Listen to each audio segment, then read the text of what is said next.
하나님의 사랑과 은혜 안에 거하신 여러분 모두를 주님의 이름으로 축복합니다. 하나님께서 더욱더 여러분을 사랑으로 품으시고 여러분의 앞길을 인도하시고, 우리가 비록 어려운 상황을 지나가고 있지만 이 모든 것이 속히 지나가고 하나님의 평안으로 덮으실 것을 주님의 이름으로 축복합니다. 기도함으로 3월 13일 새벽 기도회 시작하겠습니다. 참 좋으신 사랑이 많으신 하나님 아버지, 우리를 이런 코로나 바이러스의 광풍 가운데 안전하게 지켜 보호하여 주시고 주님의 사랑으로 덮어주심을 감사드립니다. 우리가 비록 많은 활동을 하지 못하고 또 일상을 많이 놓치고 있지만 더욱더 하나님께 감사한 것이 많은 삶을 살아가고 있음을 다시 한번 깨닫고 감사드립니다. 우리가 마시는 공기와 우리가 생활하는 모든 것들이 얼마나 주님의 은혜 가운데 있는지를 다시금 깨닫습니다.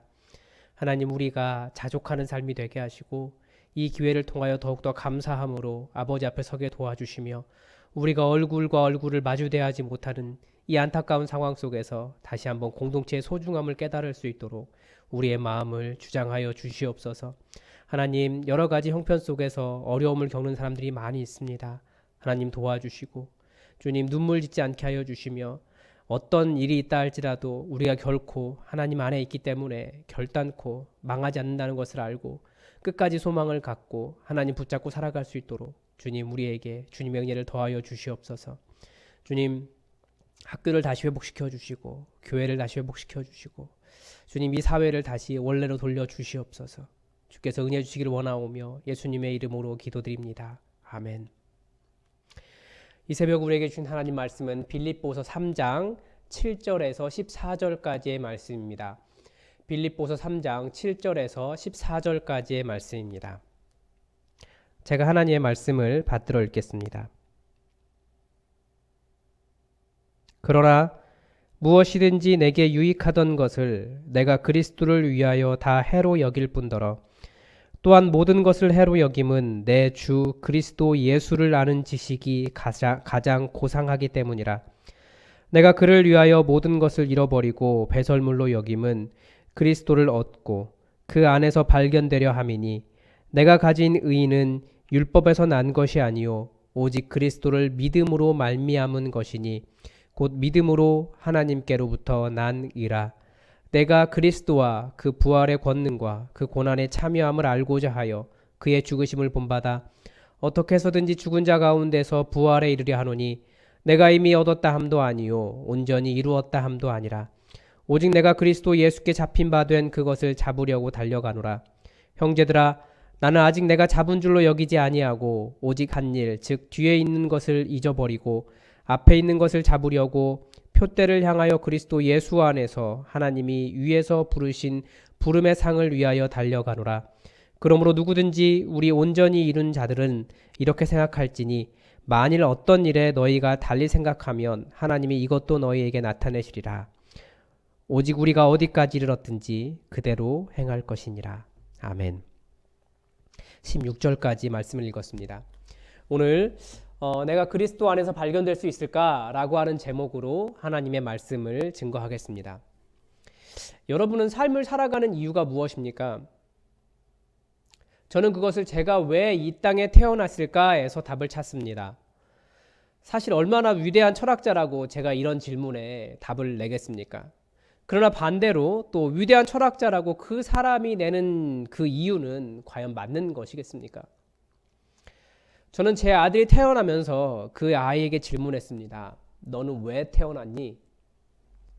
제 아들은 아무 대답도 하지 못하는 나이였죠, 당연히.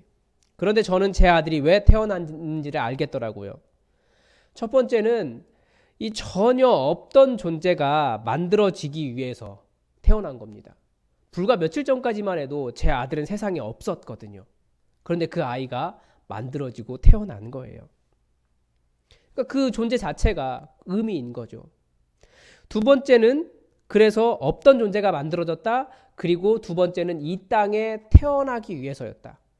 만들어졌으니까 태어나는 거죠. 그리고 세 번째는 그렇게 또다시 하나님 나라에 태어나기 위해서 우리 아이는 태어난 겁니다. 즉 하나님의 입장에서 하나님 나라의 생명이 태어나는 방법이 바로 이 땅에 태어나 이 땅에서 예수 잘 믿어 하나님 나라에서 다시 태어나는 것입니다. 저는 이렇게 제가 태어난 이유를 설명합니다. 그리고 지금도 많은 생명이 이 지구상에서 바글바글 거리며 살아가고 있는 이유는 그 사람들이 하나님 나라에 태어나기 위해서라고 말합니다. 그런 의미에서 우리는 두 가지는 성공했어요. 이 땅에 있는 존재가 된 것과 이 땅에 무사히 태어나는 일은 성공했습니다. 이제 남은 목표는 하나님 나라에 태어나는 겁니다. 어떻게 하면 하나님 나라에 태어날 수 있겠습니까? 우리는 이미 답을 알고 있고 답을 얻었고 그 답을 취했습니다. 바로 예수님을 믿는 것입니다. 그런데 이단들도 이런 동일한 이야기를 해요. 다들 구원의 문제를 다루는 입장에서 동일하다는 겁니다. 예수님을 믿어야 한다라고 하는 것이 아니라 자기의 교주를 믿으라고 하니까 큰 문제죠. 다들 하는 얘기가 구원의 문제예요. 그래서 그들은 그 구원의 문제에 다른 무엇인가가 끼어들어 있습니다. 예를 들어 최근 시끄럽게 하는 신천지는 어떻습니까? 헌금을 내지 않거나 그들의 교회에 출석하지 않거나 전도를 하지 않거나 말을 듣지 않으면 생명책에서 지워버리겠다라고 말하는 것이 대표적인 잡음입니다. 그건 사람이 좌지우지하는 것이 아닙니다. 그런 의미에서 기존의 정통 교회들 중에서도 이단처럼 분별이 되지 않는 경우가 많이 있다는 것을 우리는 또 알 수 있습니다. 그렇다고 나는 믿기 때문에 그러면 나는 아무것도 하지 않아도 되는 것이냐? 그런 뜻은 아닙니다. 우리의 부활을 위해 예수님처럼 살아야 합니다. 그것을 사도 바울이 오늘 본문에서 가르쳐 줍니다. 사도 바울은 그리스도 예수 안에서 발견되기 위하여 자신의 모든 자랑을 다 버렸다라고 말을 합니다. 사도 바울의 자랑이 무엇입니까? 첫 번째는 그의 혈통에 대한 자랑이었습니다. 그가 순수 히브리인이었다는 거죠. 그러나 그것이 구원을 보장해 주지 않습니다. 우리에게도 그런 자랑이 있어요. 우리가 몇 대째 신앙생활 하는 사람이다. 겨우 기독교 역사가 100여 년 정도밖에 되지 않은 한국 교회 역사에서 참 부질없는 자랑입니다. 그것이 구원을 보장해 주는 것이 아니에요. 두 번째는 자신이 바리새인이라는 자랑이었습니다. 이건 종파에 대한 자랑인 거죠. 우리도 한국 교회에 이 분열의 역사를 사실은 굉장히 회개해야 되는데 그 분열의 역사 속에서도 자기가 좀 크게 남아 있어서 예장 통합, 예장 합동, 자기들이 장자교단이다 이런 말을 합니다. 정말 쓸데없는 일입니다. 대체 신천지와 뭐가 다른지 모르겠습니다. 예수 그리스도로 발견되지 않으면 교단도 학력도 아무 소용이 없습니다. 사도 바울은 교회를 박해하고 율법으로는 흠이 없다고 말했습니다. 그것은 자기의 행위에 대한 자랑입니다. 저는 제가 현학적인 말을 잘 하지 못해서 그런지 모르겠는데 말을 멋있게 잘하고 또 글도 잘 쓰고 온 세상의 정의가 다 자신들의 입에 달려있다라고 말하는 사람들이 너무나 부럽습니다. 그러나 사도 바울은 뭐라고 말합니까? 그 모든 것을 다 해로 여겼다라고 말합니다. 왜냐하면 예수님을 아는 지식이 가장 고상했기 때문입니다. 그 무엇도 예수님을 더 알아가는 것과 비교할 수도 바꿀 수도 없기 때문입니다. 그러므로 우리가 아는 것 중에 최고의 지식은 무엇입니까? 우린 다 알아요. 예수 그리스도를 아는 것이고 예수 그리스도 안에서 발견되는 것입니다. 예수 그리스도 안에서 발견된다는 것은 무엇입니까? 다른 사람이 자신을 자랑하는 그것이 바로 발견되는 것, 드러나는 것입니다. 혈통, 종파, 지식, 요즘은 돈, 가방, 어느 지역에 사는가, 어떤 차를 타는가, 이 모든 지식이 다른 사람이 나를 볼 때 발견되는 것입니다. 그러니까 드러나는 거예요. 그런 조건들 때문에 사람들이 이 사람 괜찮은 사람이네 라고 인정하는 그것이 곧 발견되는 것, 보이는 것입니다. 내가 그리스도 안에서 발견된다는 것은 나는 보이지 않고 예수 그리스도가 보이는 것입니다. 이게 언제 가능합니까? 정말 겸손하게 예수님 따라 살 때 가능합니다.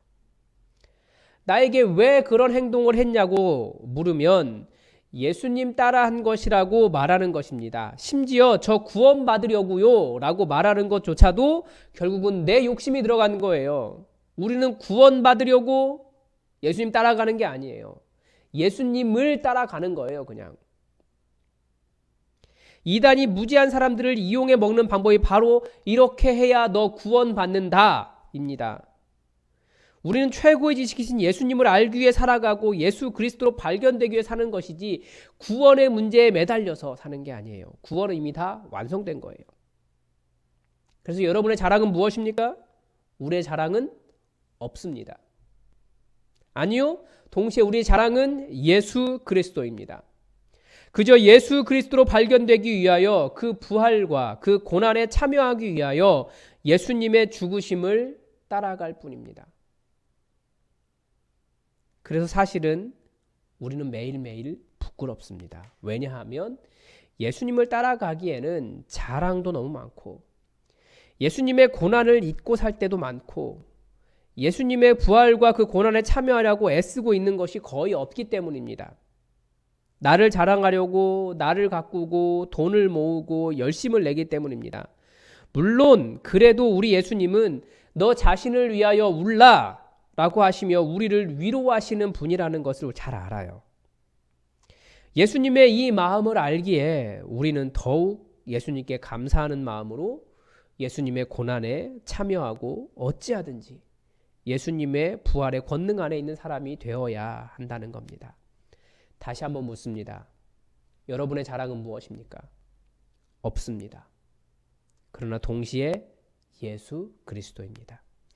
나를 통해 예수 그리스도가 나타나지 않아서 부끄러운 겁니다. 그래서 사도 바울이 뭐라고 이야기하냐면 어떻게 해서든지 죽은 자 가운데서 부활에 이르려 하노니 내가 이미 얻었다 함도 아니요 온전히 이루었다 함도 아니라 오직 내가 그리스도께 잡힌 바 된 그것을 잡으려고 달려가노라. 우리는 완성된 자가 아닙니다. 우리는 달려가는 사람들입니다. 언제까지 달려갑니까? 그 부활로 하나님 나라에 태어나는 날까지 달려가는 사람들입니다. 그러나 구원의 약속을 보장받고 달려가는 사람들입니다. 여기에서 이단과의 차이가 있습니다. 이단은 아직 구원이 이루어지지 않은 것처럼 이야기해요. 그래서 구원을 받으려면, 즉 그들의 표현대로 하면 14만 4천 명 안에 들어가려면, 생명책에 기록되려면 해야 될 일들, 헌신해야 할 일들이 가득합니다. 그러니까 자기 구원받으려고 이혼하기도 하고 가족도 버리고 친구를 속이기도 하고 교회에 들어와서 기존 교회에 들어와서 거짓말도 합니다. 그러나 사도 바울의 말을 다시 한번 들어보십시오. 잘 들어야 돼요. 형제들아, 나는 아직 내가 잡은 줄로 여기지 아니하고. 이 사도의 수사적인 표현이 여기 있습니다. 잘 보십시오. 우리의 구원은 내가 잡는 것이 아니에요. 예수님께서 우리를 붙잡으셨기 때문에 우리는 은혜로 구원받은 사람들입니다. 다른 어떤 행동이 필요한 것이 아닙니다. 다만 바울은 아직 잡지 않은 사람처럼 여기겠다라고 말하는 겁니다. 그렇게 생각하고 더욱 열심을 내겠다라고 말합니다. 예수 믿는 자의 구원은 예수님께서 이루신 일입니다. 그래서 이 땅에서 우리가 할 일은 건강하게 하나님 나라에 태어날 준비를 하는 겁니다. 그 건강하게 잘 자란 것이 바로 예수님을 닮아가는 삶입니다. 마치 엄마 뱃속에 아기가 잉태되고 난 이후에 엄마 뱃속에서 자라지 않으면 태어날 때 정상적으로 태어나지 못하는 것과 같습니다. 매일매일 예수님 닮아갑시다. 그것이 이미 구원을 보장받은 우리가 할 일입니다. 예수님을 닮는다는 것은 예수님처럼 하나님이시지만 이 땅에 오신 예수님처럼 나의 나된 것을 자랑하지 않고 내가 가진 자랑을 다 내려놓고 어찌하든지 나를 통해서 예수님이 발견되도록 예수님으로 드러나도록 예수님의 고난에 참여하는 겁니다. 우리가 사순절을 지내고 있습니다. 예수님의 고난에 참여한다고 여러분에게 십자가를 지고 가라고 말하는 것이 아닙니다. 내 자랑을 좀 내려놓으십시오. 어찌하든지 나를 통해서 예수님이 드러나도록 예수님의 헌신과 예수님의 발자취를 따라가시기 바랍니다. 말씀을 보십시오. 분명히 오늘 하루 여러분에게 또 할 말씀이 있을 겁니다. 그 말씀 들으며 그 삶을 이루며 예수님 아직 붙잡은 자이지만 붙잡은 자가 아니고 붙잡지 않은 자로 여기고 그렇게 예수 그리스도로 발견되도록 그렇게 예수님 안에 달려가시기 바랍니다. 기도하겠습니다. 하나님, 오늘 사도 바울의 참 겸손한 모습을 다시 한번 우리가 본받습니다. 그가 예수님 닮아서 그렇게 많은 것을 헌신하고 희생하고도 나의 자랑이 없으며 어찌하든지 예수님 안에서 예수님으로 드러나기를 발견되기를 원했던 그의 소원을 들었습니다.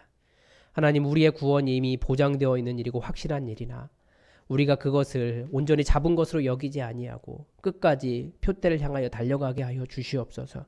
우리의 표대는 나의 건강도 나의 목표도 아니요 오로지 예수 그리스도에게 있다는 것을 기억하고 어찌하든지 세상에 예수님으로 드러나는 정말 거룩한 그리스도인 될 수 있도록 이 사순절 기간을 걸어가게 하여 주시옵소서. 주께서 은혜 주시기를 간절히 원하오며 예수님의 이름으로 기도드립니다. 아멘. 우리 시간 공동의 기도 제목 가지고 함께 기도하겠습니다. 첫 번째는 이 코로나 바이러스 사태가 빨리 종식될 수 있도록 기도합시다. 이 사태로 인해서 나라의 경제, 사회, 문화, 교육 모든 부분이 다 침체되고 있고 특별히 학교가 개학이 계속 연기되고 있습니다. 이 사회를 안전하게 지켜 보호해달라고 우리 기도하시고 빨리 끝날 수 있도록 기도하시고 이 일 때문에 수고하는 모든 사람들을 위로해 주시고 그들의 수고에 열매가 맺힐 수 있도록 기도합시다. 또 이 사태로 인해서 어려워진 사람들이 많이 있는 것 같습니다. 하나님께서 그들을 위로하시고 속히 회복할 수 있도록 도와달라고 기도합시다. 또 우리 교회 함께 얼굴을 대하지 못하지만 성도의 교제가 영적으로 충만하게 일어날 수 있도록 그리고 서로서로를 위해 중보하며 연락하며 하나 될 수 있도록 오늘 또 그렇게 기억나시는 분들 서로 연락하며 공동체를 이뤄갔으면 좋겠습니다. 우리 함께 기도하겠습니다.